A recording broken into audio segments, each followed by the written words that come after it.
తీరా పోయి చూస్తే కలెక్టర్ ఆఫీస్ అక్కడ ఎందుకంటే ఇప్పుడు ఇంతకాలం జరుగుతున్నది పేపర్ల మీద ఉండే దాని మీద రికార్డు బిల్డ్ అవుతుంటుంది. యాక్చువల్ గ్రౌండ్ మీద ఇంకోటేదో ఉంటుంది. అలాంటిది దీని ద్వారా గ్రౌండ్ మీద ఏముందనేది తీసుకుని దాని మీద రికార్డు బిల్డ్ చేసి పర్మనెంట్ ఒకసారి చేశాక గవర్నమెంట్ పూచి ఇస్తుంది దానికి.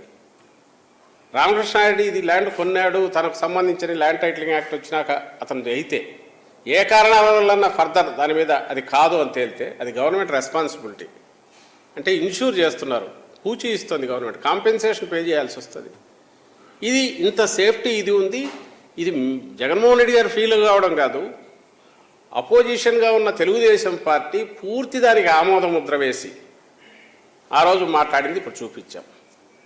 మరి దానికి ఆ రోజు ఈ బిల్లును సపోర్ట్ చేసి యాక్ట్ తీసుకురావడం చేసిన ఈ తెలుగుదేశం పార్టీ, ఈ చంద్రబాబు నాయుడే ప్రతిపక్ష నాయకుడు, ఆ పార్టీ నాయకుడు, శాసనసభలో ఆ రోజు లేడు కానీ తనే దాని నాయకుడు. ఈరోజు ఇది ఎట్లిస్తాడు? ఈ దిగజారుడుతనం దేనికి? ఇంత అబద్ధాలు ఎందుకు ప్రచారం చేస్తున్నాడు? మరి ఒకవేళ నిజంగా తన ల్యాండ్ టైటిలింగ్ యాక్ట్ అనేది అది డేంజరస్ ఇది అనుకుంటే 2019 ఆ బిల్లు పెట్టినప్పుడు ఎందుకు సపోర్ట్ చేశారు? పోనీ ఆ తర్వాత తనకు జ్ఞానోదయం అయితే దాని మీద ఇమ్మీడియట్ సెంటర్కు పోయింది, 10-14 డిపార్ట్మెంట్లలో తిరిగింది, డిఫరెంట్ మినిస్టర్